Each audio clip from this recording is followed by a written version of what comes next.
right. Hi, everybody. Good evening, everyone. It is 8 p.m. on the last Tuesday of the month being July, where we read a pretty good book, I think. If you're just joining us, we read the Kindred Spirits Supper Club by Amy E. Reichert, which is a Wisconsin-based author, or I don't know if she still lives in Wisconsin, but she is a Wisconsin writer.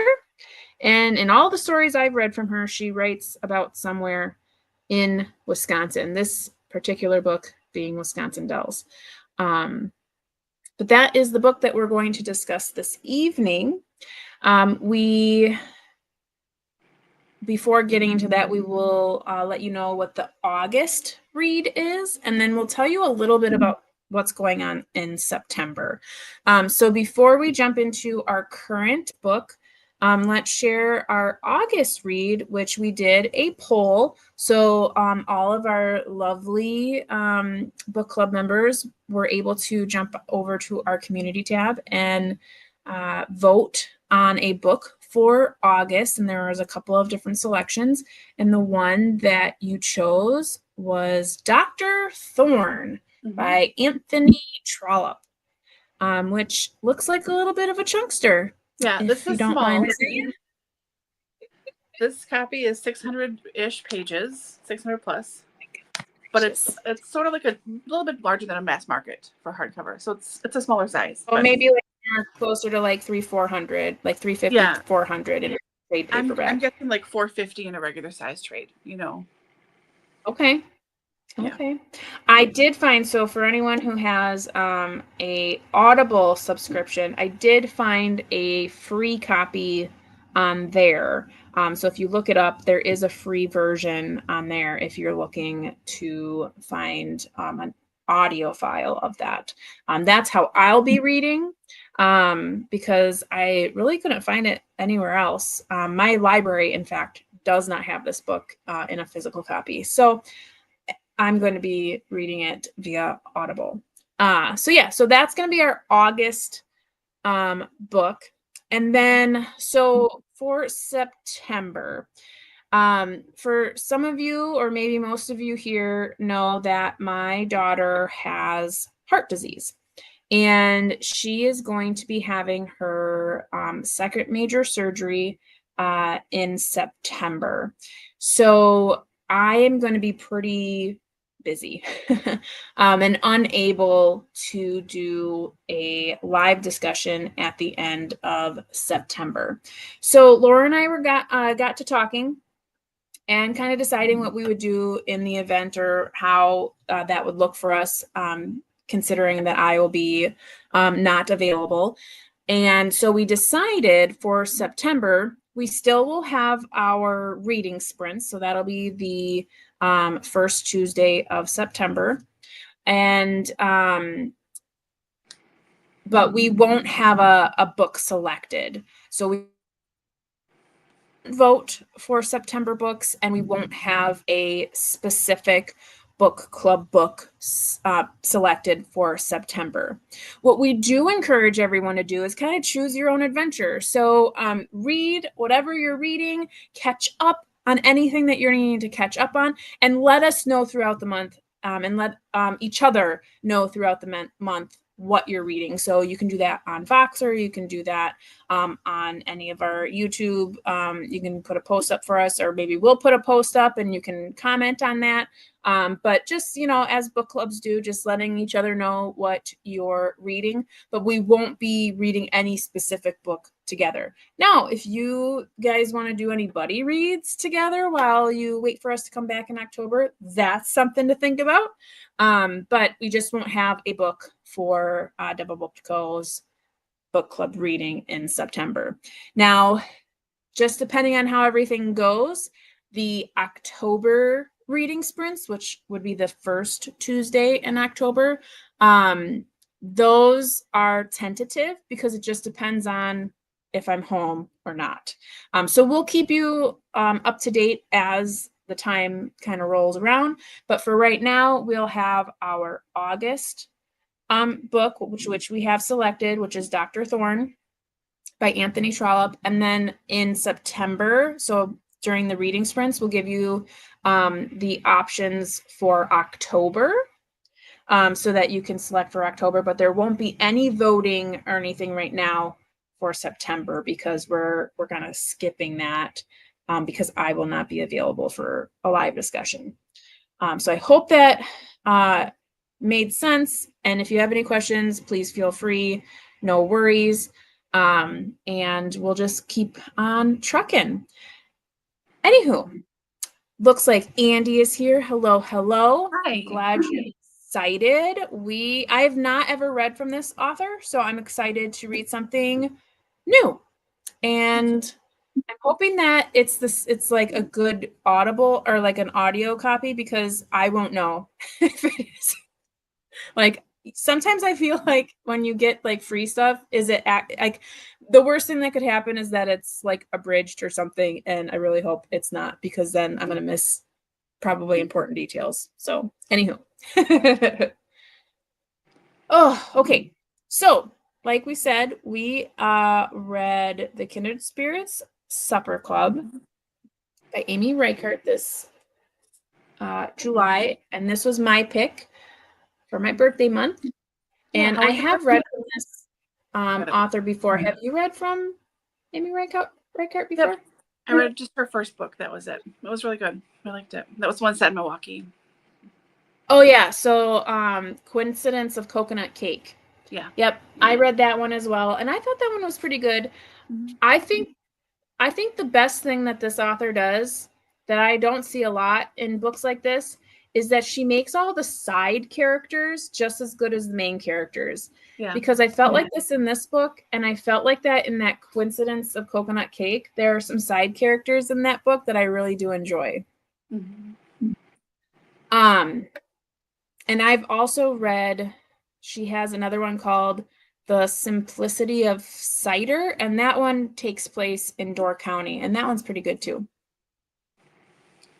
So let's kind of jump into it. As per usual, we always kind of start off with our rating of the book.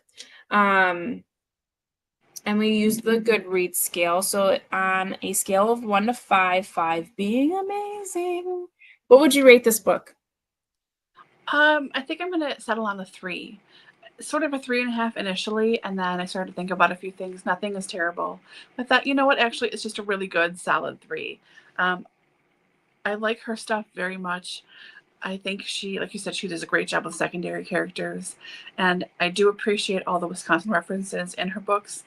This one felt a little heavy-handed at times with all the food stuff, but I'm sure for somebody who doesn't live here and doesn't already know these things automatically, it probably is interesting and like a really fun thing as like bonus things. And we're all like, yeah, I know about the margarine law, like not a big deal. So yeah, I gave it like a really decent solid 3. And I will be happily reading more of her stuff in the future. What did you think? Yeah, I agree. I also gave it a 3. And I feel like it was just because it was just kind of, it wasn't bad. I just feel like it was kind of like I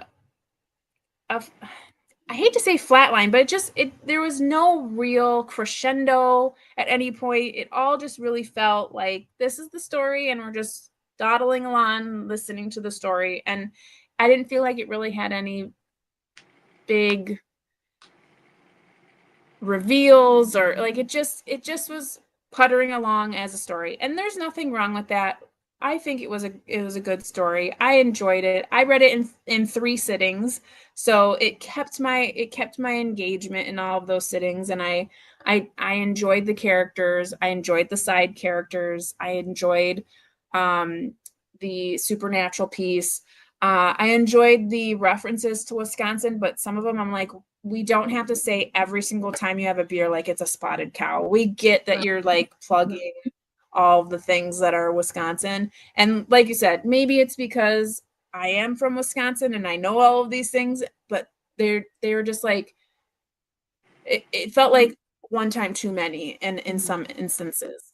But yeah, I think 3 stars is what I'm going to kind of stick with. Looks like Andy is giving it 4 stars, which That's a lot coming from Andy. Andy's usually Yeah. like either right below us or like way off the charts. So nice to know you like this one. I'm glad. Very glad. So like what are your overall thoughts of the book, of the storyline? So we have I guess a rom-com kind of book, contemporary romance-ish, between two characters, Sabrina and Ray. They have what a ghostly friend calls a meet cute at one of the water parks in Wisconsin Dells, as it is the water park capital of the world. Yep. And it kind of progresses from there. What did you think about the story? Yeah, I liked it. I mean, I was excited to see what she would do in the Dells, because there, I think, is a lot of opportunity, but also it's sort of narrow at the same time, because it's all the same kinds of things. Like, it's, yes, a ton of water parks, and like the downtown area with all like the strip malls, the old timey photos, and the really big chair, and like all that stuff doesn't really change that much, which is lovely. But I was curious to see what she would pull in from, there. And I'm assuming most people who live in Wisconsin have been to the Dells at least one point in your life. So it was, I don't know, I enjoyed it. It felt a little surfacey sometimes, which I think is perfectly fine. How do I explain what I mean by that? Like, I feel like the history of the Ducks tours and the Wisconsin River, that could have been gone into in a little more detail. That would have been, I think, a little more interesting than just she works for this, frenemy from high school who has this Ducks company. I think that's such a nice natural resource, and such a unique, it's just a unique part of the world, that whole region. And I don't think Ducks tours are terribly common anywhere else. I mean, I haven't really heard of them anywhere else.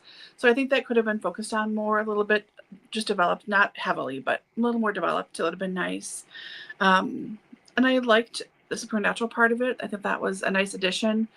So it wasn't super heavy handed with all the ghosty things. It was just an accepted fact, and it wasn't a big to do. And it was just sort of there. I liked that part about it. I think you're right. It wasn't super dramatic, which was nice to read, honestly. Between her and Ray, it just seemed like a natural development. I like that he fell first before she did.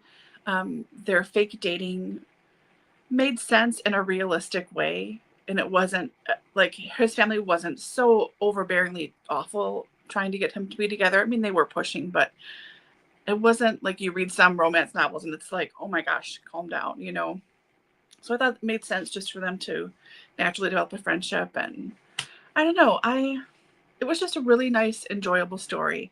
I think also, if you haven't read her stuff before, this would be a great place to start. And I think Andy agrees. I don't think Andy has read her before, but I think because it's very Wisconsin focused, and it's a place a lot of Wisconsinites are familiar with, if you're not from here originally, know someone who maybe would like to visit, this is also a nice introduction. Like, here's sort of Wisconsin culture in a nutshell.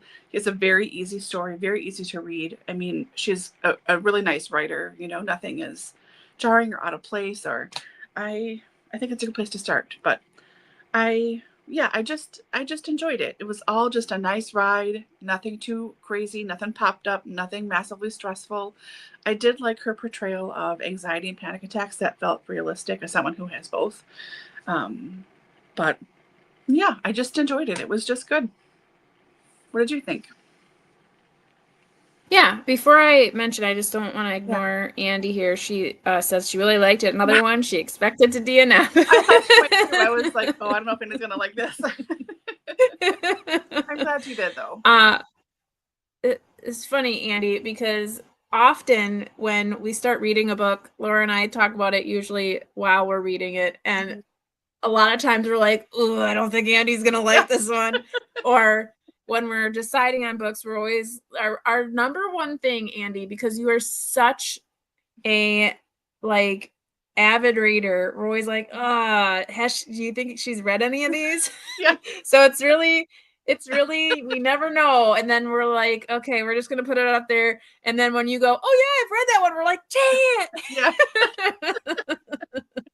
But you're always a good sport, so thank you so much Yeah. for being there and Mhm. not worrying about books you've read or whatnot. So Yeah. anywho, so overall thoughts for me, yeah, I liked the like supernatural piece way more than the rest of the book. Like that was definitely what was holding me together, because I really liked Molly the ghost.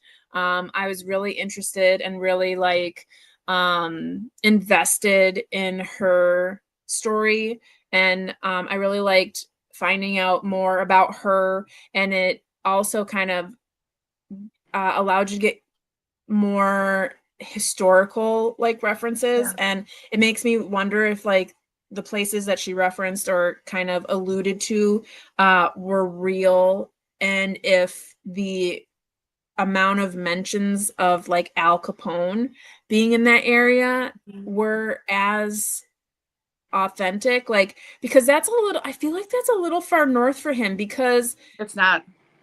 is it like, yeah. So I'm like, No. I'm really like, I'm eager to like look into the historical pieces and be like, wonder where he all stopped, because it makes sense if you've been to Wisconsin Dells, you know, your first thought when you see the commercials on TV, like as an outsider, you think that this place is like huge. It's like a big city. It's no, it's the water parks, and that's it. And when it is off season, it is off season. Yeah. The town that this is, which is Lake Delton, and then Wisconsin Dells, which they're like, Lake Delton, Wisconsin Dells, it's like the same place. You cross the street, that's Lake Delton. Over here, that's Wisconsin Dells. Yeah. And it has grown a lot since I was a kid. There's a lot more there, but like when we like, so I went there twice this past year with my kids. We went to two different resorts,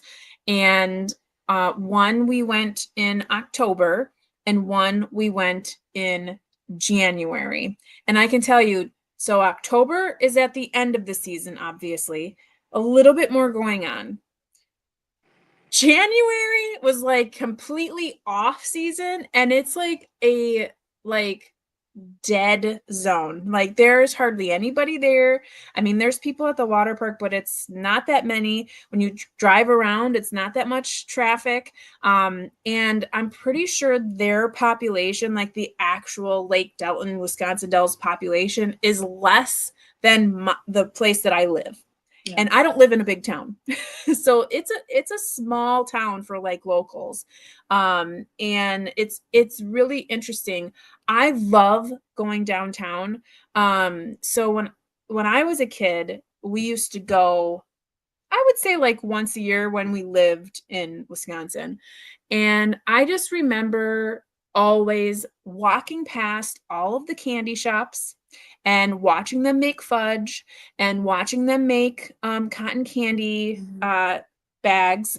And there's one particular candy store that every time we go, we have to go to the candy store because I love it. It is a tradition. I go there every time I go to the Dells.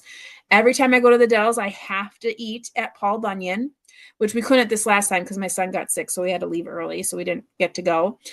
Plus, it wasn't open, I found out, because it was off season, so they weren't even open. But like there are things that people go and they do, and it's very traditional, and like all like the old timey, the H was it Benton or something like that. Yeah.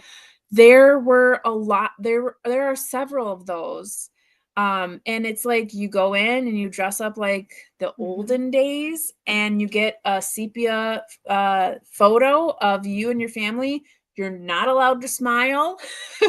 Right. Like there's so much that is so nostalgic there. Like, and when in the beginning of the book, she kind of goes through a little list of places that are real. Some are not, like the water park that they're at. That's not a real water park. At least I don't think it is. It's not a familiar name to me, but that makes sense because, she's not trying to sell tickets, right? But like I remember going into the Ripley's, believe it or not. They used to have that there. I don't know if it's there anymore. But like then there's believe it's authentically like a Norwegian gift shop. And there is this huge troll that sits. I mean, I'm telling you, he's got to be like 12 feet high, and he sits there, and he looks like something out of Dark Crystal. Like, I remember always walking past him and just being like, he's real. Like, he is real, and he's still there. I mean, it's been 30 years. He's still there. And I don't know how long he was there before. So there's a lot about this book being a Wisconsinite. You really just oh yeah, it's very nostalgic. She did a very good job of that. And in the beginning it was like great, and then it started to like be a little bit too like it was kept being repeated, like with the brandy old fashions, and like it was like she picked three things that she just kept harping on that kind of was like nails on the chalkboard to me, like brandy old fashions, spotted cow, and there was one other thing that I was like, okay, we get it. But overall, I felt like it was a good representation. I'm surprised that there wasn't more reference to politeness, because Wisconsin people are really very polite. And I was actually really surprised. This might be just too authentic, but traditionally, during the season, so during the summer in the Wisconsin Dells, there are a tremendous amount of exchange students, like foreign students who are employed. Like, you go anywhere, like any water park, any restaurant, anywhere, and it's someone from Spain, it's someone from Germany, it's there. You very rarely have someone who is local. I have to tell you that right off the bat. So when she was like, oh, all these college boys, I was like, no, I doubt it. I bet it's all like it's every time I've been there and especially in the summer, it's mostly exchange students. So they're coming and they're like making money for schooling in the fall. And that's like half of the fun, is because you get to meet all of these people from all over the world who come to Wisconsin to work their summers to make college money, which has always been fun for me, because like I said, you just get to meet different people, different accents as they're talking. And yeah, I don't know. So yeah, I was surprised that there was like little things that I definitely like, feeling like I know the place. I was like, there's a lot more than just like what you're saying, but okay, cool. Oh, but the whole chairs thing, like how they meet, that's for real. Like, people would for real be like that. Like, if it's the peak season and you're trying to steal chairs that have towels on them and stuff, yeah, people get crazy. I could see that definitely having happened. Thank you. Back to our little comment before. We try. Yeah. Yeah. How can you not? There's like at least 4 places down there that do it. If I Now, would at have thought least. ahead of time, I could have gone to my parents' house and like found stuff from when I was up there in high school and stuff, my old timey photos at Noah's Ark, like all the stuff on the big chair by the troll. Like, I know I have all these photos. There's not with me. That would have been fun to like post them, but that's all right. Yeah. Maybe I'll find them. I'll put them in. There's a lot. Yeah. So anyways, so I think I totally kind of skipped over, but just talking about all the Wisconsin stuff. So kind of just bleeding into what I was already saying. Like I said, I think she did a good job. The places felt right. Obviously she's not referencing like some real places, but it's like based off of. And I think the language, to me, it sounded normal, so I'm guessing it's how we talk. There weren't enough don'tchas and whatever. But and then the drinks. I know I had referenced, because I hadn't heard this in a while, but So I used to work at a supper club. I've been to a number of supper clubs. My parents were in a supper club where they would go to different supper clubs in the 50-mile radius of where they live every Saturday. And yeah, it's a thing. I know PBS just had a special where they someone wrote a book, not this one, but it was nonfiction referencing all of the supper clubs in the state of Wisconsin. Yeah, And this is the just second version of that, by the way. The second version of the show and of the book. He updated it and they redid the show. Yeah. It was 10 years So ago. I mean, this is a real thing. Like supper clubs are a big deal.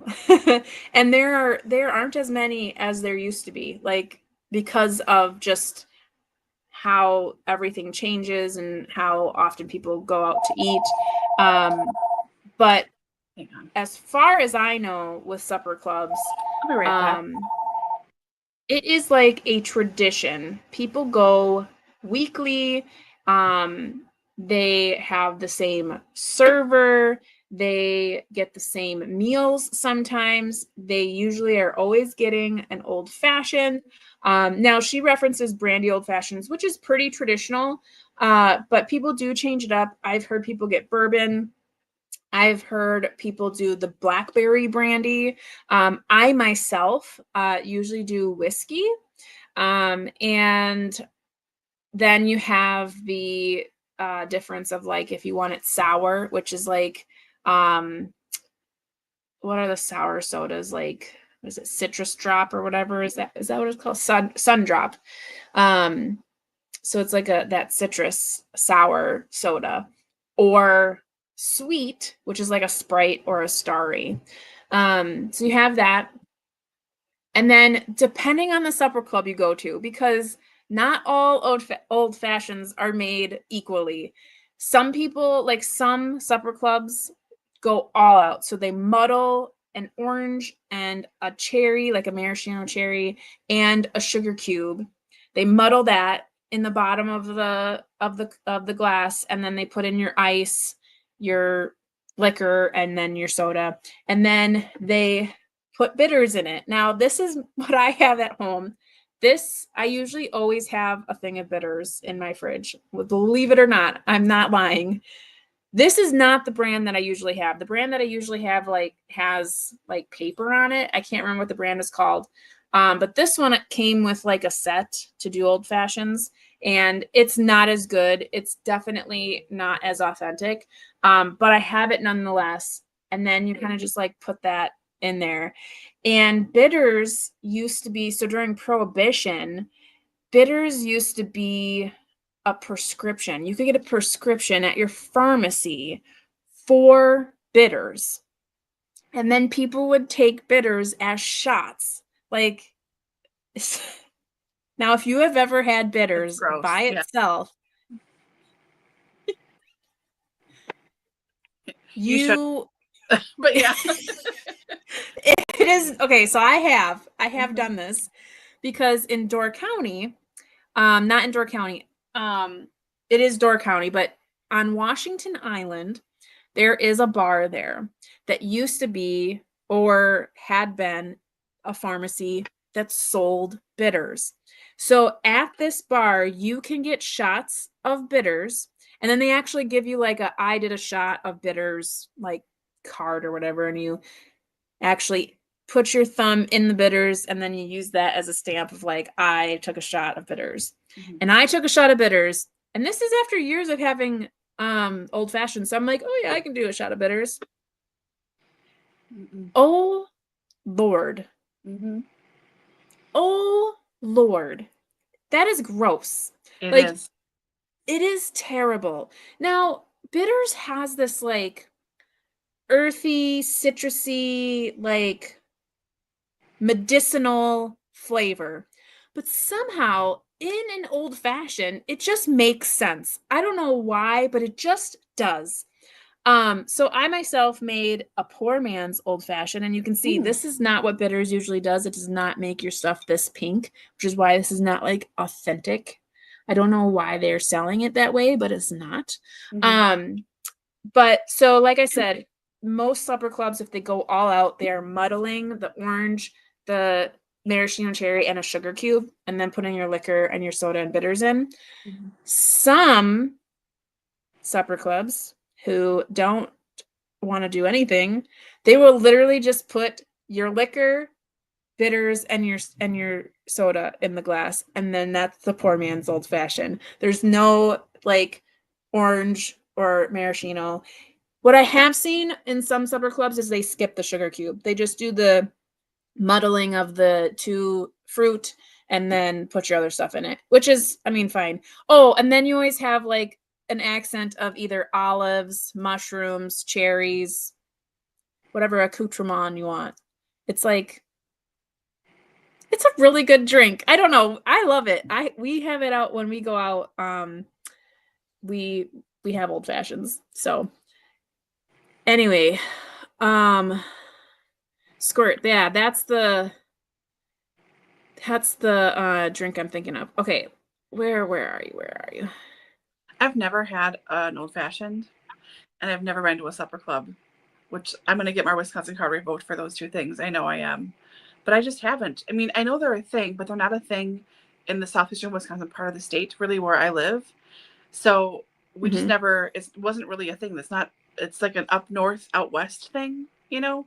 But they are all over Yeah, the state. And it is a traditional. So I knew about them, but like we just never. I've never been, and all the yeah. time, like my friends have gotten married and stuff. It's always never. It's just never worked out. So I would really like to go one day, and I'd like to try an old fashioned at some point, but Okay, I well, haven't I'll have to gotten take you so somewhere far. where I know they do them really good because Yeah. I think they're fantastic. They're Mhm. so good. Um, my brothers, and before I go, I just want to say hello. Thank you Hi. for dropping in. Yeah, we have crazy Mhm. stories. So if you're interested, definitely make sure you subscribe because we read something different every month. Maybe not as good as this book every We month, reveal a but lot. we always have Yeah. something different. Yeah. Mhm. And a monkey 47 with lime schnapps. I'll have to look that up. Thank That you sounds kind of for good. letting us know. Yeah. um yeah, I I'm from like the northeast side of Wisconsin. Mhm. And you can get an old fashioned here anywhere. Everyone knows what you're talking about. Everyone drinks them. It's like a big deal. Big deal. Anywhere you go, they do the muddling. We don't have a lot of the poor man's version. If I were to go, maybe, I mean, you can get them anywhere in the state, but I feel like it's intense in certain areas. I know for my brother who is in the Navy, so he travels. Um, he does not always get what he asks for elsewhere, and they sometimes don't even know what he's talking about. Yeah. So yeah, it's very Wisconsin. I am sure it is also in other states, but for sure I know for us it's a big deal. Like I said, I don't do brandy, I do whiskey. Brandy's just not, it doesn't sit with me very well. So I do whiskey. But like I said before too, I know other people who have done like the blackberry brandy, um, and regular brandy, and yeah, so it depends on your taste. So yeah. I'm not a sports person by any means. Excuse me. But there's a radio station here in Milwaukee that's had the same people on. They were on for like 35 years, and she was like, oh, a little while ago. He recently retired, but it was like all classic rock and stuff. I listened to this thing since I was 12 years old. So like I was a weirdo kid, but they would talk about all the time, like when the Brewers would go and play, like, what is it, preseason crap? I don't know these words. They go out to Arizona for the preseason or whatever, and they told, like, there's like some of the people at the bars, like, what should we do to prep? And like, buy brandy because they're making a lot of old fashions, or like, what's that? And The reports coming out from them, like people that were traveling down there, all these last nights traveling down to watch all these preseason games and stuff, they were out of brandy, like in the whole like city area in the first day. Like you couldn't get brandy anywhere because like Wisconsinites drank so many brandy old fashions.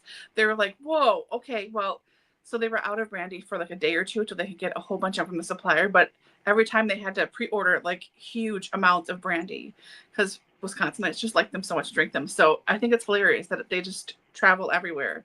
And like you have to prepare bars at a time, like Yeah. you'll buy a lot of brandy. Yeah, absolutely. Really funny. It really Yeah. is. So this is an interesting question. So we're going to veer off book topic for a second as we're talking about food here. So you're from Texas, which welcome, and have never been to Wisconsin. What is one thing that Wisconsin does apart from their great dairy products?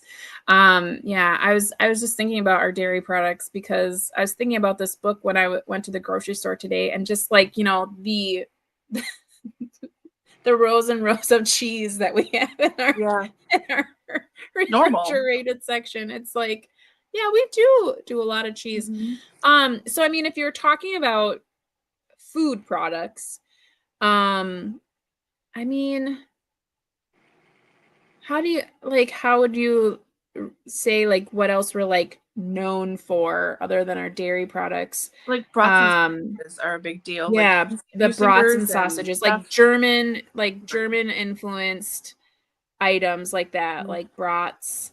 Yeah, brats and sausage are a big deal here. Yeah. And I just think like home comfort foods is a big deal. Yeah, casseroles. Casseroles, yeah, we do a lot of that. I don't know if we would say like we're known for them, but or what we do best. But yeah, I mean, comfort foods, like pastries and stuff. We do a lot of like Crinkle is a big deal here. Kringles, yeah, which is again Danish German, yeah. Yeah, I mean that's something you can't get anywhere else. Crinkles, yeah, it's flat. We do a lot of beer. Yes, like we have a lot of beer. We have a lot of breweries, and they're constantly popping up everywhere. Yep. So regular breweries, microbreweries. So beer is a big one. I think we import a lot of beer or export a lot of beer. Historically, in Milwaukee, you know, Pabst and Miller and all these like a Budweiser. Huge, it's all a lot of them started here in Milwaukee, where it's just outside of where I live. So yeah, beer, brats, Schweppes, dairy. Not Schweppes. What's the one? Well, there's Sprecher. Sprecher's still around. They do root beer. Another one that is Schlitz. An S. Schlitz? Yeah, maybe it's Schlitz. I have a joke about Schweppes. Saw this guy online trying to pronounce it, and he pronounced it Shiwa Peepees. Like, oh, honey, no. Schweppes before? It's because Pepsi bought Schweppes. So he was like announcing it on his like little channel, and he's like, so Pepsi just bought this company called Shiwa Peepees, and I was like, no, it's Schweppes. How do you not know what that is? Don't announce it if you don't know how to pronounce it. Ay. Brats and sausages, more like English breakfast. No, but yes. More like hot dogs, like brats and hot dogs. Yeah, like how to explain it? Brats are like a thicker sausage. Like if you think about like an English bangers and mash, how the banger is like a thick sausage that has like that crunch to it because of how it's like crackles, like the moisture. That is how brats are made. So you have it like on a hot dog bun with sauerkraut, and I do sauerkraut, ketchup, mustard. A lot of times they're cooked in beer, simmered in beer. Yeah, we do it beer brats. Yep. So you boil it in beer with onions, and yeah, they're like for cookouts and stuff. So yes, it's delicious. I literally just had a brat today, actually. Like they're like, we eat a lot of brats in the summer. It's like burgers and brats. So Well, what about where you're from in Texas? Is there like traditional stuff around there?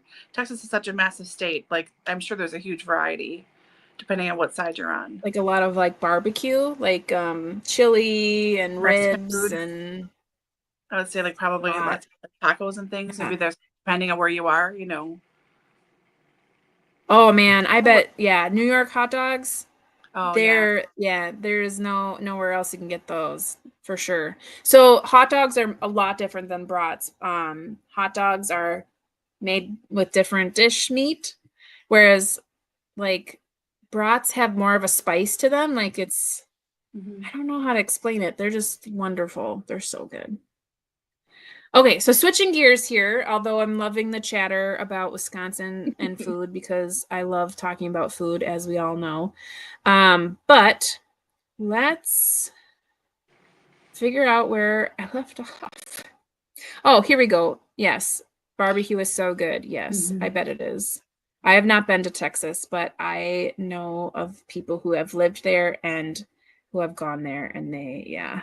I know my aunt lived there, Taco. and Yeah. she really must. I wish I would have been able to visit her down there because she lived pretty close to a really amazing barbecue place, and we could have just walked there. But Yeah.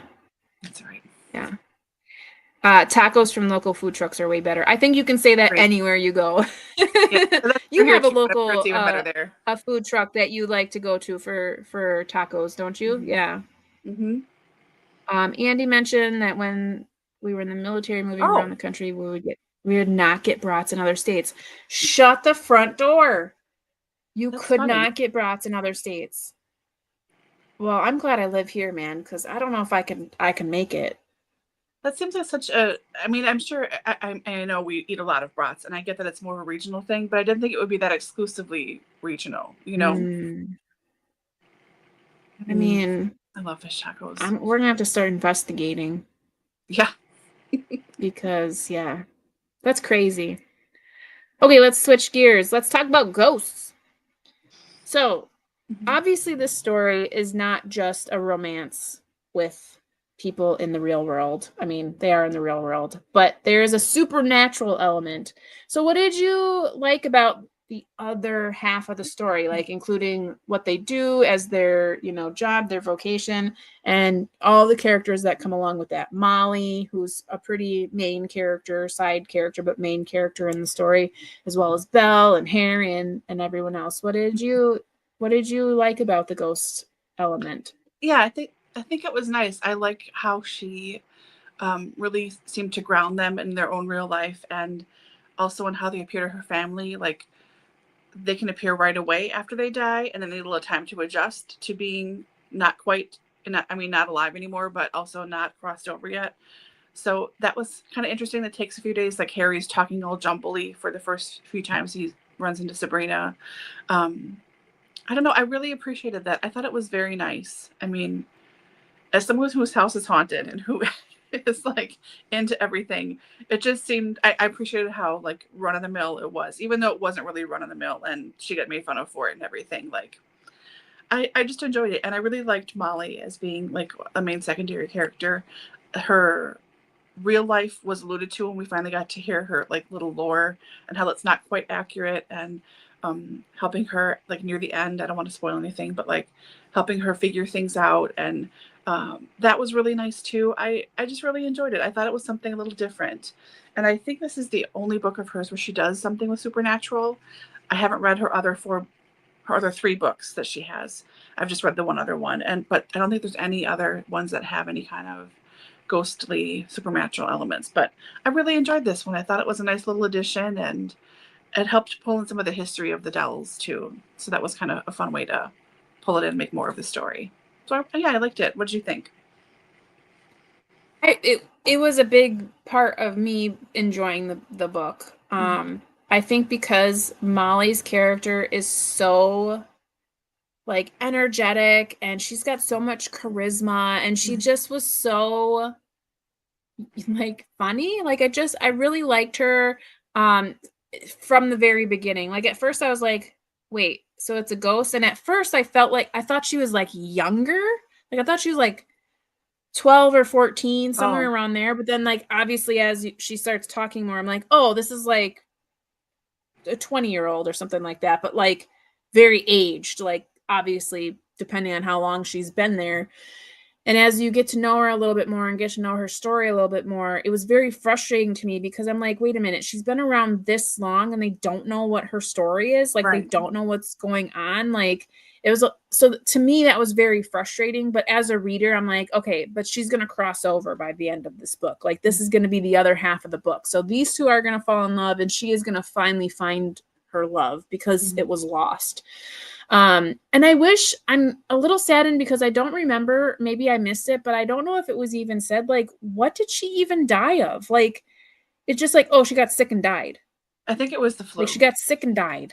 And then when they give her a little bit more detail, it's just like, yeah, she just up and got sick and died and was like, until they found her. Like, so they didn't even know she was dead. So she was dead for a couple of days or something in her apartment. It was very odd.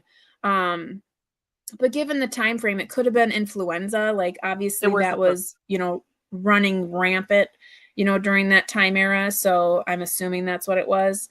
But yeah, I really liked that element.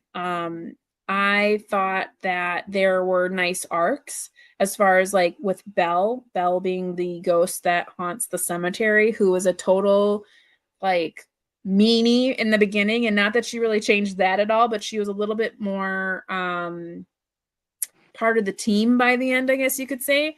And I thought it was interesting. So I'm in the details a lot.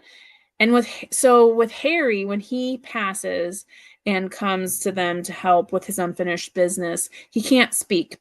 And they say that usually when they can't speak, it was really bad at the end. So then at the end, there is a ghost that appears and she looks terrible and she can speak and says, yeah, it got really bad at the end. And I'm thinking, okay, but if this person can't because it gets bad on the end, but this person can, because it like serves your purpose of this funny little joke at the end of the book. Like, that kind of stuff bothers me, and that's like me being nitpicky. But I think for that ghost, because she was found wandering around on the highway and Belle brought her over and was like, here, talk to these people. She had been around enough, and I think she had gotten startled enough that like she had to kind of get into it. You know what I mean? Like she couldn't just take her time. I feel like she had to like get with it fast because she was just out of the hospice or hospital and then suddenly in the middle of this huge highway and didn't know what was happening, you know. That was why I thought it just like startled her, and she was like, so she kind of had to say quickly. Yeah, I just get nitpicky with little things like that because I'm just like, you can't say it here and then have it not work here. But that's just me. I'm weird like that in books. I always like nitpick at the little things. So anywho, but yeah, no, I really enjoyed the ghost element. I got total goosebumps when things start to get underway for Molly. And I almost cried when things happened for Molly. So that's a good book. That's a good book for sure. I have not watched that. Kind of. But have you? Yep. Yeah, kind of. Okay. I mean, Spirited Away is, well, wonderful, of course. But it's so much about the spirit world, and so it's mostly spirits. I haven't seen it in a few years, but that's what it is. And this is sort of like the opposite of that. Like the humans in that book. Like they're around and they're there, but they're not the main show.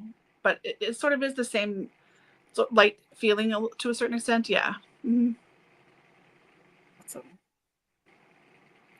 And I did see your previous message too. Yeah. Oh man, that's crazy.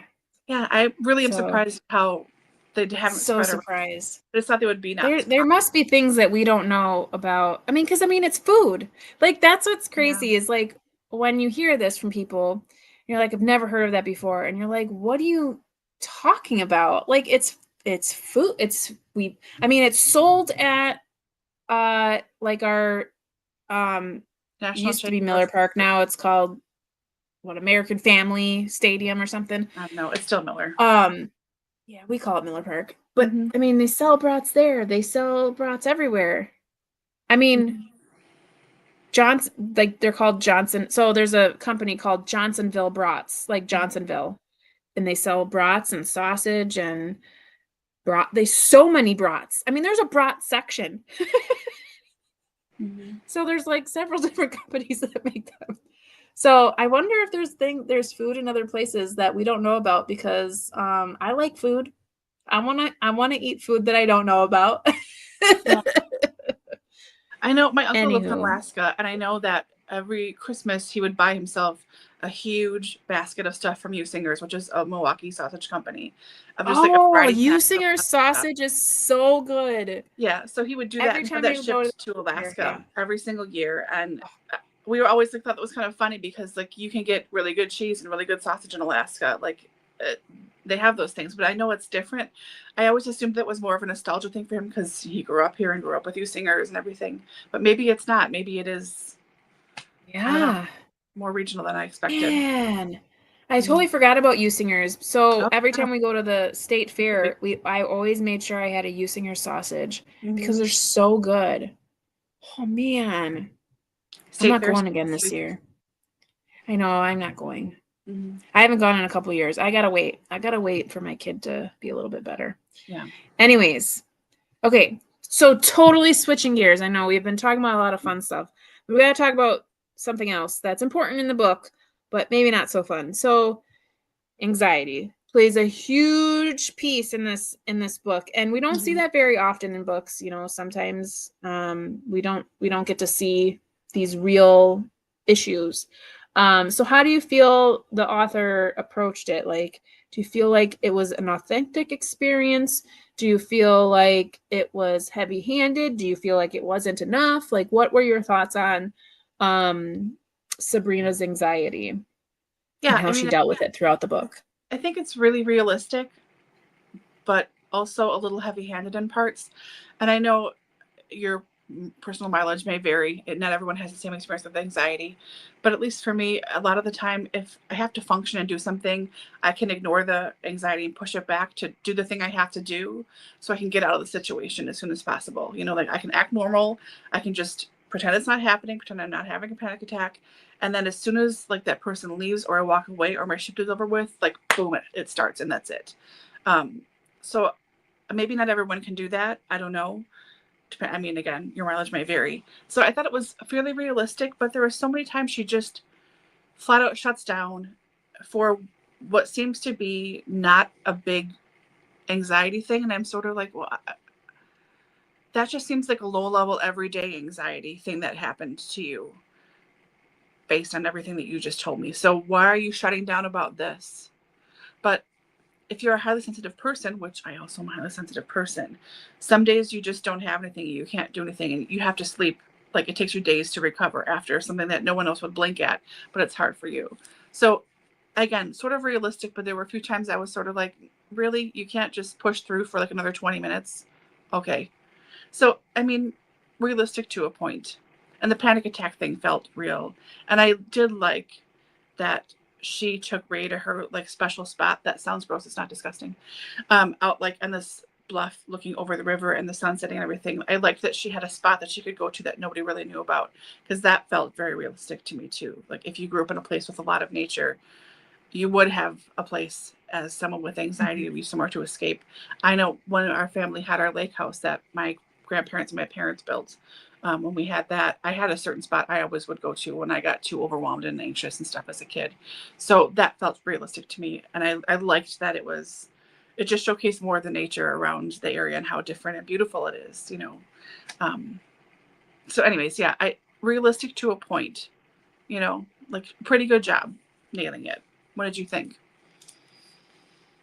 Yeah, I mean, I can't speak from experience of having that level of anxiety. I definitely get anxiety in situation. I have like situation. I would call it situational anxiety. Like I get anxiety when I'm out in public with my kids, very much so, because I mean, obviously you can't control what they're going to do sometimes, and you know, then you got a million and one things going through your head of like, you know, if they need a diaper, or if they're hungry, or if they're too loud, or if people are judging, so it's that kind of stuff.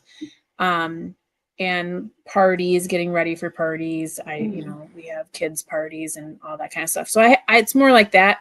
I don't shut down like this character does. I just plow through it and just get crazy in my head. So some of it I was like, really? But I do know people who have a greater level.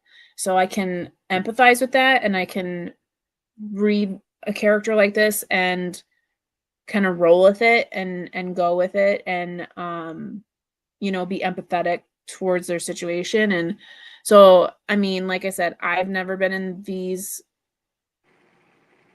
like, the depth of the situation that she is in, but there were a few things that bothered me within that, because I kept thinking to myself, if you have this level of anxiety and you have this level of, like, things trigger her pretty significantly. I'm like, why are you working for your bully? Like, Right. you, like at one point the mom says, oh, you work for her because it was the best money at the time of when you were getting the job. But I'm like, I don't feel like anyone in that situation, like, I wouldn't be paid $1 million to work for my bully, my high school bully. Right. And it wasn't just high school, it was like her entire life. Like, I would never work for my bully.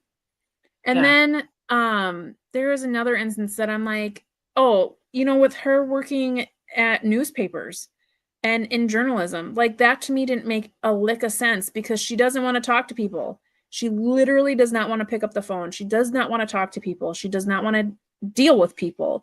And that's exactly why she was losing all of those jobs. And she admits to that. And then she continues to try to get the same job. And that bothered me, because if you have this level and you can't chalk it up to like, oh, I'm just trying harder. No. As a person that has that level, I feel like you would have a workaround. You would pick something different. And I get that you're trying to, like, go out of yourself, but I don't feel like a person with that level of anxiety. I mean, the moment where she accidentally gives herself away because she sees the picture of Molly, and Ray is, like, completely okay with it and just, like, being awesome, and she literally runs away because she's so afraid and has an anxiety attack. I'm just like, I thought that was gonna be the moment where they were gonna be like, oh my gosh, you're, like, amazing. And it was, like, completely opposite. And I was like, oh, well, dang, that killed the moment for me. Because I was like, that is not the reaction. That is not the reaction I thought that was going to happen. And I don't feel like it was a very good one. Like, as it progressed, I was like, okay, I guess it's okay. And then he was able to, like, make up for his, like, being a good guy.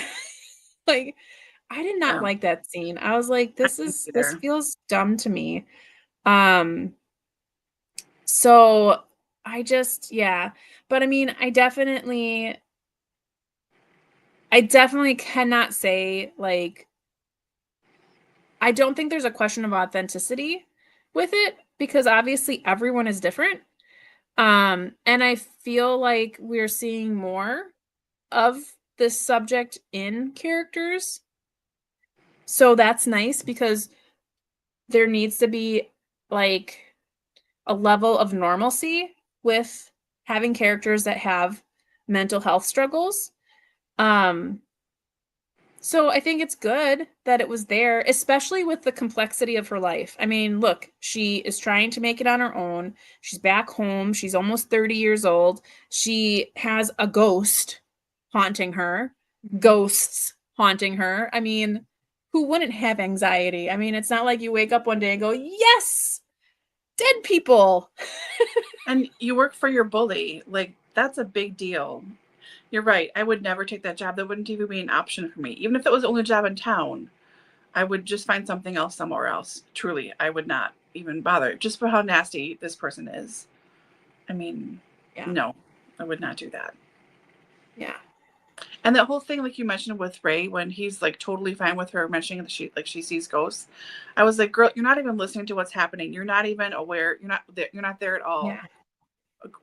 Because I think it just happened and, like, listening. Yeah, She's I just think it showing happened and her brain. mind just shut off. Like she just Yes. her whole thing just shut down. This is a really good comment here. Anxiety is a real complex subject.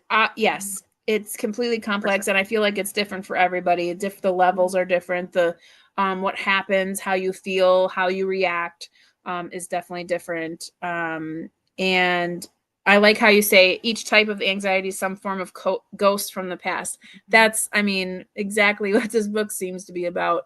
And then you mentioned your own past with swimming. Yeah, I could see how that would be like that. Mm-hmm. Thank you for sharing. Yeah. Yeah, it makes sense. Yeah, so I think overall I don't think it was a poor example. I think it was fine. I think there was, like you said before, like there's a couple of parts that were a little heavy-handed. But overall, we saw like an arc because she was able to trust people. So I think that was a lot of it from her past, is like just not being able to trust people and people taking her trust and like really stomping on it. That Erica is just a terrible, terrible person. Yeah. Speaking of her bully from school.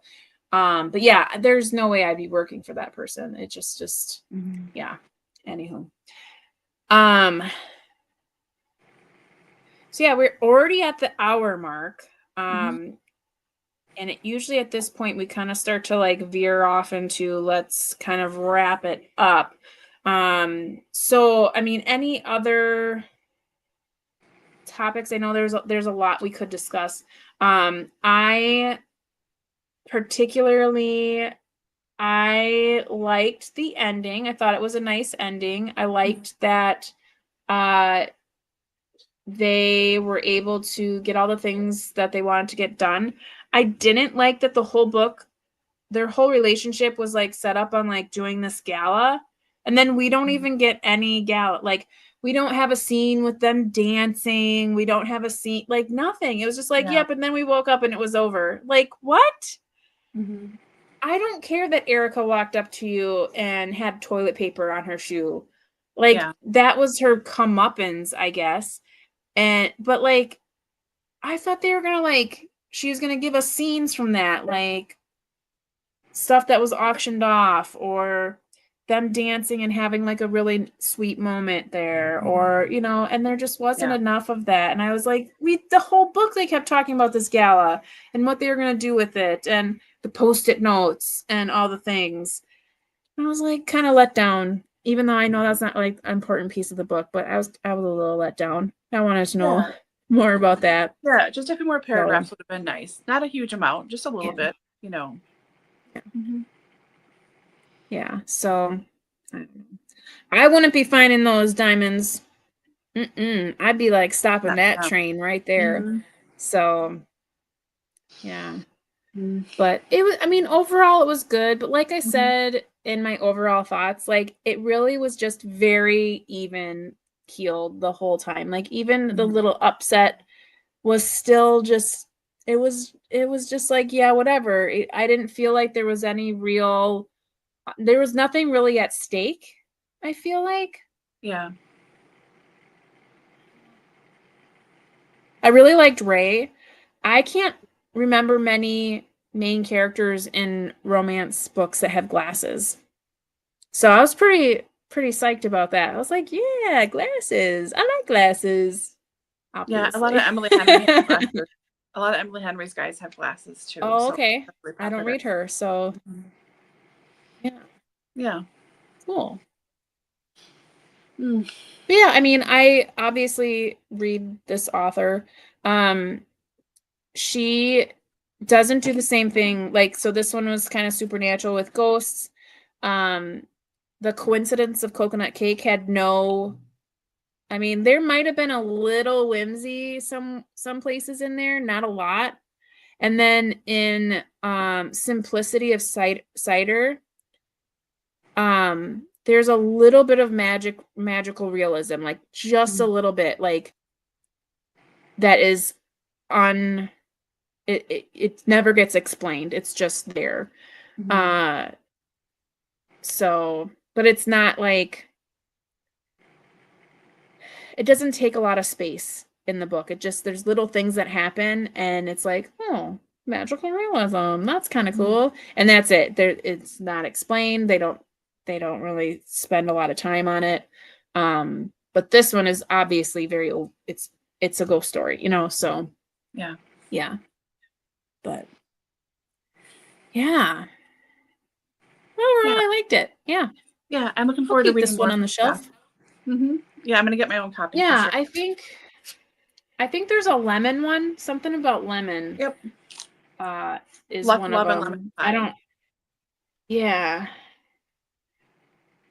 Yeah, Luck, Love, and Lemon Pie. And then there's The Optimist's Guide to Letting Go. I feel like I found that one for my mom. I know I had bought the Luck and Lemon because that one was a signed copy, and I gave that to my mom, so she has that one. But yeah, I feel like we'll see more from this author because I believe she's around our age, so she's got a lot of time to write some more books. So I wouldn't be surprised if we see some more from her. Yeah, it's been a few years. And I feel like we're going to continue to see stuff from Wisconsin. So, yeah. Yeah, this is from 2021. So hopefully she's got another one coming out soon. Yeah. Well, we have to thank everyone for being here. It was such a delightful discussion. Thank you so much. And just a reminder for August, we are reading Dr. Thorne. Yep. My computer's kind of running a little bit slow. There we go. Dr. Thorne by Anthony Trollope. If you can't find it in your library, if you have Audible, they do have a free copy on there. As of right now, that is. Sometimes they change the dates on that. So watch for that. And then, so that will be next week, Tuesday, which is the 5th. So August 5th, we'll be doing reading sprints. And that will be starting that book. And then the live discussion for that will be on Tuesday, August 26th. And then we'll do another reading sprints on the 2nd of September. So Tuesday, September 2nd will be reading sprints, and we'll share October titles on that day to vote for October books. But we will not have any voting for September because we'll be skipping September. We'll only have reading sprints that month. And yes, a free read, and then skipping the live discussion at the end of September. Yeah, other than that, I think we're good. Great question. So we do our live. So we have 2 lives every month. We do the first Tuesday of every month, and always at 8 p.m. Central Time. So the same time. So the first Tuesday and the last Tuesday, we do live. So the first Tuesday we do reading sprints. So that's when we read together. And we do like 25-minute sprints where we're reading, and then we'll come back and chat, usually for another 25 minutes. And then we read again. And then the last Tuesday of the month, we do the live discussion for whatever our book club read is. So the next time you see us for a live discussion will be at the end of August. So great question. Yeah, thanks for joining us. Okay. Yeah, thanks for joining us. I think we're going to go ahead and say goodnight. Yep. Until next week, we'll see you then. And we hope that you all take care. So yeah, have a good night. Yep. Bye, everybody. Bye.